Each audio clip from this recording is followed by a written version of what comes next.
श्री शिवाय नमस्तुभ्यम। हर हर महादेव। दोस्तों, आप सभी लोग जानते हैं कि 19 मार्च 2026 यानी गुरुवार को पड़ रही है चैत्र महीने की नवरात्रि प्रतिपदा तिथि। और दोस्तों, ये वो तिथि है जो चैत्र महीने में पड़ने वाली सबसे बड़ी तिथि है, क्योंकि गुरुवार के दिन पड़ रही है। और इसी दिन किया गया एक दीपक और हल्दी का उपाय कभी भी खाली नहीं जाता है और इसका बहुत ही बड़ा और विशेष महत्व होता है। पूज्य गुरु जी ने कहा है, अगर कभी भी मौका लग जाए और चैत्र महीने की नवरात्रि प्रतिपदा गुरुवार को पड़ जाए तो आप लोगों को एक दीपक और हल्दी वाला उपाय तो अवश्य ही करना चाहिए। और इन दोनों का संयोग बहुत ही कम आता है। और दोस्तों, पूज्य गुरु जी ने अपनी शिव महापुराण की कथा में बताया है, इस दिन आपको एक दीपक वाला उपाय तो अवश्य ही करना चाहिए, क्योंकि ऐसा दिन पूरे साल में सिर्फ एक ही बार आता है। और दोस्तों, आप सभी लोग जानते हो कि चैत्र नवरात्रि गुरुवार का अगर सबसे बड़ा कोई उपाय है तो वो एक दीपक वाला उपाय है। तो दोस्तों, इस गुरुवार के दिन आप लोगों को इस एक दीपक और हल्दी वाले उपाय को जरूर करना है।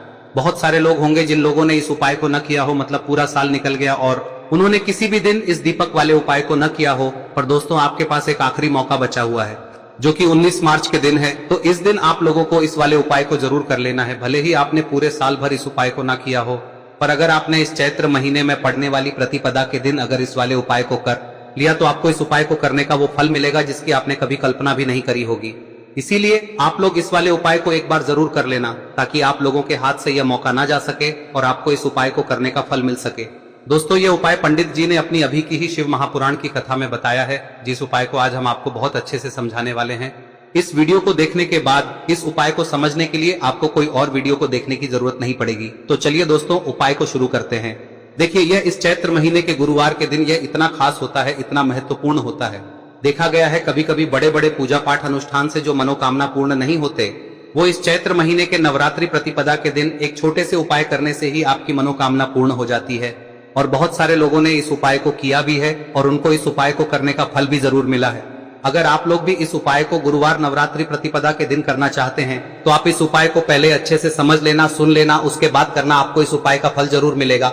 और इस उपाय को कर लेने से आपके घर में चाहे किसी भी प्रकार की दुख और समस्या क्यों ना चल रही हो, आपको उसका कारण भी नहीं पता है कि भाई ये समस्या किस कारण से चल रही है, उसका कुछ भी कारण हो सकता है, जैसे पितृदोष हो सकता है या किसी भी तरह का मंगल दोष भी हो सकता है। तो इस दिन आप लोगों को यह वाला उपाय कर लेना है। यह एक ऐसा उपाय है जिस उपाय को अगर किसी विशेष दिन पर किया जाए तो भाई उस विशेष दिन का जो है वह तो हमें मिलता ही मिलता है। पर हमने उस दिन पर इस उपाय को किया है तो हमें उससे भी बड़ा फल मिलता है, और फल बहुत जल्दी मिलता है, क्योंकि आप इस उपाय को बहुत ही बड़े और विशेष दिन पर कर रहे हो। तो चलिए अब उपाय के बारे में बात करते हैं, लेकिन उससे पहले आप लोगों को यह जानना आवश्यक है कि आखिर यह उपाय किस समय करना है, किसको करना है और कैसे करना है। तो चलिए हम आगे आपको वीडियो में एक एक करके बता देते हैं। लेकिन उससे पहले अगर आप लोग हमारे चैनल पर नए हैं तो हमारे चैनल को सब्सक्राइब कर लेना और इस वीडियो को लाइक करके कमेंट बॉक्स में श्री शिवाय नमस्तुभ्यम ओम नमः शिवाय जरूर टाइप कर देना। और अपने फायदे के लिए, गरीबी दूर करने के लिए इस वीडियो को पूरा देखकर जाना, तभी आपको लाभ की प्राप्ति होगी। यदि आज आपने वीडियो को बीच बीच में से देखा, काट काट कर देखा, तो आपको जीवन में कभी सफलता हासिल भी नहीं हो। तो दोस्तों, इस एक दीपक वाले उपाय को हमें इस गुरुवार के दिन कैसे करना है, किसको करना है, किस समय करना है और कहां पर करना है, ये सारे सवालों के जवाब आपको इस वीडियो में मिल जाएंगे। और जो ये वीडियो देखेगा भाई, उसको एक हल्दी दीपक वाला उपाय जरूर करना चाहिए, क्योंकि इस दिन दीपक का भी बहुत ही बड़ा और विशेष महत्व होता है। और जब बात आ जाए एक दीपक और हल्दी की, तो ये सोने पे सुहागा वाली बात हो जाती है और ये एक बहुत ही बड़ा उपाय हो जाता है इस चैत्र नवरात्रि प्रतिपदा तिथि का। अब हम समझते हैं इस वाले उपाय को हमें करना किस समय है, इस एक दीपक वाले उपाय को हमें इस गुरुवार के दिन करना किस समय है। तो देखिए, इस उपाय को करने का जो समय है वह सुबह का समय है और शाम का समय भी है। अब देखिए, यहाँ पर हम मुख्य रूप से सुबह का समय नहीं बोलेंगे, क्योंकि 19 मार्च नवरात्रि गुरुवार प्रतिपदा का दिन है और इस दिन प्रदोष काल के समय का बहुत महत्व होता है। बाकी अगर सुबह के समय भी करेंगे तो भी अच्छा होगा, उसमें कोई भी दिक्कत वाली बात नहीं है। तो चलिए जानते हैं इस विशेष उपाय के बारे में। लेकिन उससे पहले एक प्रार्थना, अगर आप इस चैनल पर नए हैं तो आप इस वीडियो को लाइक करें, चैनल को सब्सक्राइब करें और कमेंट बॉक्स में आप अपनी राशि या अपना नाम जरूर डाल दें, क्योंकि हम राशि से जुड़ा भाग्य भी बताते हैं और भाग्य में चल रही परेशानियों को दूर करने के लिए वह आसान से आसान उपाय भी बताते हैं। तो चलिए अब हम अपने सबसे पहले उपाय की बात कर ले। देखिए, चैत्र मास के दिनों में विशेषकर भगवान शिव और माता पार्वती और विष्णु भगवान का पूजन किया जाता है। अब साथ ही साथ चैत्र नवरात्रि गुरुवार का दिन भी पड़ गया है, तो ऐसा समझ लीजिए आपके जीवन में धन भी आएगा, सुख भी आएगा, धन बढ़ेगा भी, और साथ ही साथ आपके जीवन के सारे संकटों को भगवान शिव जी दूर कर देंगे। तो चलिए सबसे पहले बात कर लेते हैं सबसे पहले उपाय की, जो कि गुरुवार वाले दिन आपको विशेष कर करना है। और इस उपाय को करने से आपकी कोई भी ऐसी इच्छा कोई भी विश जो अभी तक अधूरी है, पूरी नहीं हो रही है, तो आपकी बड़ी से बड़ी विश और मनोकामना भी पूरी हो जाती है जब आप नवरात्रि गुरुवार वाले दिन इस पहले उपाय को कर लेते हैं। तो देखिए, आप सभी जानते हैं कि श्री हरि विष्णु जो है, उन्हें तुलसी दल सबसे प्रिय है। बिना तुलसी माता के श्री हरि विष्णु अधूरे हैं और बिना तुलसी पत्तों के श्री हरि विष्णु का भोग अधूरा है। अब श्री हरि विष्णु को प्रसन्न करके आप अपनी किसी भी मनोकामना को पूरा कर सकते हैं, क्योंकि श्री हरि विष्णु प्रसन्न हो गए तो आपकी कोई भी विश और इच्छा मनोकामना अधूरी नहीं रहेंगी। तो आपको तुलसी के 5 पत्ते लेने हैं। अब ये 5 तुलसी के पत्ते जो आपने लिए हैं, ये 5 तुलसी के पत्ते आपको श्री हरि विष्णु को अर्पित करने हैं।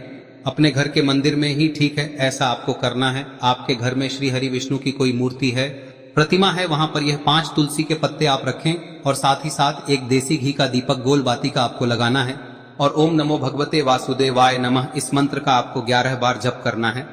देखो मंत्र कौन सा है, ओम नमो भगवते वासुदेवाय नमः, और फिर श्री हरि विष्णु से अपनी विश, अपनी इच्छा, अपनी मनोकामना कह देना और फिर देखना आपकी विश और इच्छा, जो भी आपकी मनोकामना है, जो भी अपने जीवन में आपको चाहिए। अगर निर्धनता बहुत है, आप अपने घर से गरीबी को दूर करना चाहते हैं, या फिर धन आपका बढ़ता नहीं है, आप चाहते हैं कि आपका धन बढ़े, या फिर आपके घर में फिजूल खर्ची बहुत होती है, पैसा आपके पास नहीं रुकता है, आप चाहते हैं कि पैसा आपके पास रुके, या फिर घर में कोई व्यक्ति ऐसा है जो बहुत बीमार रहता है, या फिर किसी का विवाह नहीं हो पा रहा है, तो जो भी आपकी इच्छा है, जो भी आपके विश है, बस एक बार श्री हरि विष्णु से कह दे। दिन है, साथ ही 7 साल का सबसे बड़ा दिन है। यह दिन इतना उत्तम है कि जो आप श्री हरि विष्णु से मांग लेंगे, जो उनसे कह देंगे, वह आपकी विश, आपकी मनोकामना को बहुत जल्दी पूरा कर देंगे। तो यह पहला उपाय है। चलिए बात करते हैं दूसरे उपाय की। देखो, यदि आपके जीवन में आर्थिक संकट बहुत अधिक हो रहे हैं, धन की समस्या लगातार जीवन में बनी हुई है, एक एक रुपयों को प्राप्त करने के लिए आपको बहुत अधिक मेहनत कर रहे हैं, तो आज रात्रि में सोने से पहले आपको हो यह चमत्कारी दीपक का उपाय अवश्य करना है। या फिर यदि आपका जो व्यापार है, बिजनेस है, दुकान है, वह अच्छे से नहीं चल पा रही है, तो आज रात्रि में इस विशेष दीपक का उपाय आपको अवश्य करना चाहिए। देखो दोस्तों, दीपक हमारे घर में सभी नकारात्मक शक्ति को बाहर करता है। यह उपाय आपको साल में केवल 1 बार करने का ही मौका मिलता है। देखिए, इस उपाय के लिए आपको तुलसी जी की जो सूखी लकड़ी होती है उसे ले लेना है। देखिए दोस्तों, यदि आपके पास पुरानी तुलसी जी की लकड़ी है तो उसे आप ले सकते हैं, और यदि आपके घर में तुलसी जी जो लकड़ी है वह सूखी हुई है तो उसकी लकड़ी आप तोड़ के इस्तेमाल कर सकते हैं। लेकिन आपको ध्यान रखना है कि सूर्यास्त से पहले पहले ही आपको ये जो तुलसी जी की लकड़ी है इसे अवश्य ही तोड़ लेना है। तो इस उपाय के लिए आपको सबसे पहले तो एक मिट्टी का दीपक लेना होगा, चाहे तो आटे का दीपक भी ले सके, क्योंकि आटे का दीपक सभी दीपक में सर्वोत्तम माना गया है। इस दीपक के अंदर आपको शुद्ध घी का प्रयोग करना होगा, और इससे दीपक के अंदर आपने जो तुलसी जी की लकड़ी ली है उसे भी रख देना है। लेकिन ये जो तुलसी जी की लकड़ी है, इसमें आपको चारों तरफ अच्छे से घी लगा लेना है। देखिए, गुरुजी ने बताया है कि जो तुलसी जी की लकड़ी है, यदि आप उपाय करते हैं और बहुत ही शीघ्रता से जल जाती है, तो इसके लिए आपको एक कार्य करना है। आपको थोड़ी सी रुई ले लेनी है और उस रुई को आपने जो तुलसी जी की लकड़ी ली है उस पर अच्छे से चारों तरफ लपेट देनी है। तुलसी जी की लकड़ी के ऊपर रुई लपेटने के बाद इसे आपको पूरा घी के अंदर डुबो लेना है। अब इसे आपको बाती के रूप में प्रयोग करना है। अब दोस्तों, इस दीपक को आपको प्रज्वलित कहां करना है? तो इस दीपक को आपको या तो भगवान विष्णु के सामने प्रज्वलित करना होगा, या फिर आपको भगवान श्री राम के सामने प्रज्वलित करना होगा, या फिर भगवान कृष्ण के सामने, यानी कि भगवान विष्णु के जो भी अवतार हैं उनके सामने आप ये दीपक प्रज्वलित कर सकते हैं। या फिर आप इस दीपक को माता तुलसी जी के सामने भी प्रज्वलित कर सकते हैं। पूज्य गुरु जी ने बताया है कि जो भी व्यक्ति इस प्रकार से तुलसी जी की डंडी से या दीपदान कर देता है, उसके जीवन में कभी भी धन की समस्या नहीं होती है। इसीलिए आपको ये पूरे साल में केवल 1 बार ही मौका मिलता है। इस उपाय को करके देखना, आपकी सभी इच्छाएं जरूर पूर्ण होंगी। ये जो उपाय है रात्रि में सोने से पहले करना है। अब बताते हैं तुलसी के गमले में आपको वह कौन सी चीज डालनी है जिस उपाय को करने से आप अपने जीवन में महाधनी बन जाएंगे। इतना धन आपको मिलेगा कि कभी भी आपके धन में कमी नहीं आएगी, कभी भी आपका धन बर्बाद नहीं होगा। आपके पैसे की बर्बादी बिल्कुल आपके जीवन से रुक जाएगी। और जो लोग कहते हैं कि घर में पैसा तो आता है, पैसा रुकता नहीं है और पैसा बढ़ता नहीं है, वृद्धि नहीं हो रही है, उन्हें भी विशेष यह तीसरा दिन जरूर करना चाहिए। तो देखिए, पहले ही आपको बता दिया कि श्री हरि विष्णु की पूजा और उनका भोग श्री मतलब तुलसी मैया के बिना अधूरा है ना। और तुलसी मैया जो है वह श्री हरि विष्णु के बिना अधूरी है। तो देखिए, जब भी आप तुलसी का कोई उपाय करेंगे तो सीधे सीधे आप श्री हरि विष्णु को प्रसन्न कर लेते हैं। अब व्यक्ति को, यानी जो भी व्यक्ति है, किस व्यक्ति को कितना धन देना है, यह श्री हरि विष्णु के हाथ में होता है। धन देने का काम माँ लक्ष्मी करती है, जो कि माँ तुलसी का ही एक रूप है। माँ तुलसी जो है यह माता लक्ष्मी का ही स्वरूप है ना। तो आपको करना क्या है, आपको लेनी है यहाँ पर हल्दी पिसी हुई, जो कि श्री हरि विष्णु से जुड़ी हुई है, आपके गुरु गृह से जुड़ी हुई है, आपकी कुंडली में गुरु को मजबूत करती है, सुख सौभाग्य को खींचने का काम करती है, धन को बढ़ाने का काम करती है। तो एक चुटकी पिसी हुई हल्दी आपको लेनी है और यह पिसी हुई सूखी हल्दी ही आपको अपने गमले में, तुलसी का पौधा जिस गमले में लगा है उसमें अच्छे से इस हल्दी को डालना है, ठीक है ना। और ओम नमो भगवते वासुदेवाय नमः इस मंत्र का जाप करना है। कितनी बार? कम से कम 11 बार जाप करना है। ओम नमो भगवते वासुदेवाय नमः इस मंत्र का जाप करते रहना है और हल्के हल्के से तुलसी के पौधे में आपको पूरे गमले में पीसी हुई हल्दी का छिड़काव करना है। तो देखिए, जो व्यक्ति लेता है, ऐसा समझ लीजिए अपने जीवन से नहीं आने वाली 7 पीढ़ियों के जीवन से निर्धनता और गरीबी को दूर कर देता है। क्योंकि हल्दी जो है ना, यह साधारण नहीं है। हल्दी इतनी उत्तम होती है कि रातों रात आपके जीवन में चमत्कार करती है। आपने देखा होगा कि कोई भी शादी होती है, विवाह होता है ना, कोई भी ऐसा शुभ काम हम करते हैं उसमें हल्दी जरूर लेते हैं। गृह प्रवेश जब हम करते हैं तो हल्दी के स्वास्तिक का निर्माण करते हैं। कोई भी अच्छा काम करने जा रहे हैं, हल्दी उसमें लेते हैं और हल्दी जो है ये आपके गुरु ग्रह को मजबूत कर देती है। अगर कुंडली में गुरु कहीं ना कहीं मजबूत है तो इससे उत्तम का मिलेगा नहीं। बहुत ही उत्तम उपाय है, तुलसी के गमले में एक चुटकी पीसी हुई हल्दी डालना है। तो यह बहुत ही उत्तम उपाय है।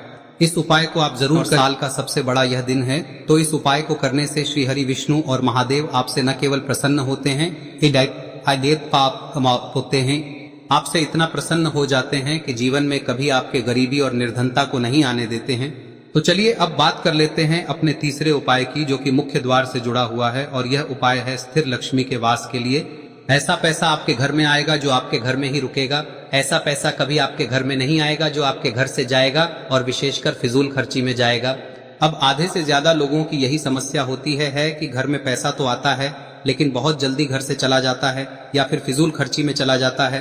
तो धन की बर्बादी जिन लोगों के घर में हो रही है उन्हें विशेषकर यह तीसरा उपाय करना है। या जिन लोगों के पास बिल्कुल पैसा आना बंद हो गया है, सर पर लगातार कर्जा बढ़ रहा है, उन्हें भी यह विशेष तीसरा उपाय करना है। तो देखिए, आपको फिर से क्या लेना है, हल्दी लेनी है पीसी हुई, जो कि श्री हरि विष्णु से ही जुड़ी हुई है ना। पीसी हुई हल्दी लेनी है और थोड़ा सा पानी डालकर उसका गाढ़ा गाढ़ा आपको पेस्ट बना लेना है। अब इसी हल्दी से आपको अपने घर में स्वास्तिक बनाने हैं।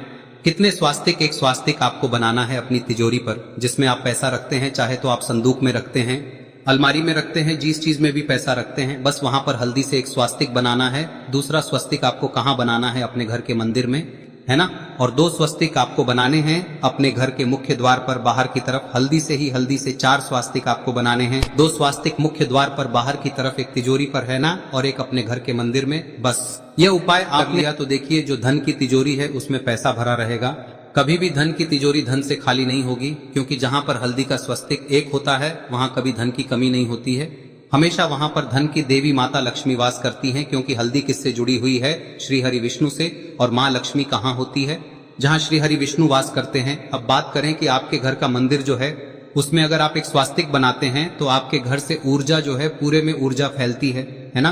तो आपके घर में पॉजिटिव एनर्जी बढ़ती है, सकारात्मक ऊर्जा बढ़ाती है। जब आप अपने घर के मंदिर में हल्दी का स्वस्तिक बनाते हैं, आपके घर से बुरी शक्तियां, नेगेटिव एनर्जी जैसी चीजें बिल्कुल आपके घर में नहीं रुकती है। मुख्य द्वार तो इतना उत्तम होता है कि मुख्य द्वार से ही माँ लक्ष्मी की नजर सबसे पहले आपके मुख्य द्वार पर ही पड़ती है। और मुख्य द्वार पर अगर आपने हल्दी के स्वस्तिक बना दिए तो माँ लक्ष्मी देखते ही प्रसन्न हो जाती है, क्योंकि यह श्री हरि विष्णु से जुड़ी हुई है ना। और हल्दी के स्वास्तिक जहां पर जो व्यक्ति अपने घर के मुख्य द्वार पर बनाते हैं, ऐसा समझ लीजिए माँ लक्ष्मी उनके घर में वास करती ही करती है और कभी भी ऐसे घर को फिर छोड़कर नहीं जाती है। स्थिर लक्ष्मी का वास आपके घर में होगा। यह हल्दी के स्वास्थ्य दिन बहुत ही उत्तम है। साथ ही साथ कोशिश करें कि इस दिन गाय माता को हरी घास अवश्य खिलाएं। अगर आपको हमारी ये वीडियो पसंद आई हो तो हमारे इस वीडियो को लाइक करें, चैनल को सब्सक्राइब करें, कमेंट बॉक्स में लिखे हर हर महादेव, जय मां लक्ष्मी। अब बात करते हैं अगले उपाय की। हम सभी के घरों में माता तुलसी का पौधा अवश्य ही होता है। तो देखिए, हमें तुलसी जी के पौधे से सबसे पहले तो 3 पत्ते तोड़ने। देखो, एकादशी वाले दिन आपको तुलसी के पत्ते नहीं तोड़ने। तो देखिए, तुलसी जी के आपको 3 पत्ते तोड़ने लेने हैं। और इन तुलसी जी के पत्तों को तोड़ने के बाद आपको 1 चुटकी हल्दी भी अपने साथ में लेनी है। हल्दी के अंदर आपको जल मिलाकर के पेस्ट के रूप में तैयार करना है। और इसी के साथ में आपको एक दीपक भी लेना होगा। दीपक आप मिट्टी का भी ले सकते हैं, आटे का भी ले सकते हैं। और इस दीपक में आपको शुद्ध घी डाल के इसमें आपको लंबी रुई की बाती का प्रयोग करना है। देखिए दोस्तों, आपके पास 3 तुलसी जी के पत्ते हैं। तो पहला जो तुलसी जी का पत्ता है उस पर आपको सबसे पहले तो जो आपने हल्दी ली है उसकी एक बिंदी लगानी है। और पहला जो तुलसी जी का पत्ता है आपके घर में, भगवान विष्णु का चाहे कोई सा भी स्वरूप हो, चाहे लड्डू गोपाल जी का स्वरूप हो, या फिर भगवान कृष्ण की आपके मंदिर में प्रतिमा हो, या फिर भगवान श्री राम की प्रतिमाएं, उनके सामने आपको पहला तुलसी जी का पत्ता अर्पित करना है। अब देखिए दोस्तों, आपके पास जो 2 तुलसी जी के पत्ते हैं और आपके पास जो एक दीपक है, इन्हें आपको लेकर के पहुंचना है। अपने ही घर में तुलसी जी के पौधे के पास में देखिए, सबसे पहले तो आपके पास जो 2 तुलसी जी के पत्ते हैं उन पर भी आपको हल्दी की एक एक बिंदी लगानी है। और उन दोनों ही तुलसी जी के पत्तों को आपको अपने घर में तुलसी जी के पौधे के वहां पर ही अर्पित कर देने हैं। और इस प्रकार से यह दोनों पत्ते भी तुलसी जी के पौधे के पास में अर्पित करने के बाद अंत में जो आपके पास एक लंबी बाती का दीपक है, इसे आपको तुलसी जी के पौधे के पास में ही प्रज्वलित कर देना है। जो भी व्यक्ति अपने ही घर पर इस प्रकार से तुलसी जी के 3 पत्तों का यह उपाय कर लेता है तो उसका परिवार हमेशा खुश रहता है। उसके परिवार में कभी भी कोई भी संकट उत्पन्न नहीं होता है। और यदि आपके घर में जो भी ग्रह क्लेश है वह भी समाप्त होते हैं। तो इस प्रकार से ये सुंदर सा उपाय करना है। अब बात करते हैं अगले उपाय की। देखो, यदि आपके जीवन में आर्थिक संकट बहुत अधिक हो रहे हैं, धन की समस्या लगातार जीवन में बनी हुई है, एक एक रुपयों को प्राप्त करने के लिए आपको बहुत अधिक मेहनत कर रहे हैं, तो आज रात्रि में सोने से पहले आपको हो यह चमत्कारी दीपक का उपाय अवश्य करना है। या फिर यदि आपका जो व्यापार है, बिजनेस है, दुकान है, वह अच्छे से नहीं चल पा रही है, तो आज रात्रि में इस विशेष दीपक का उपाय आपको अवश्य करना चाहिए। देखो दोस्तों, दीपक हमारे घर में सभी नकारात्मक शक्ति को बाहर करता है।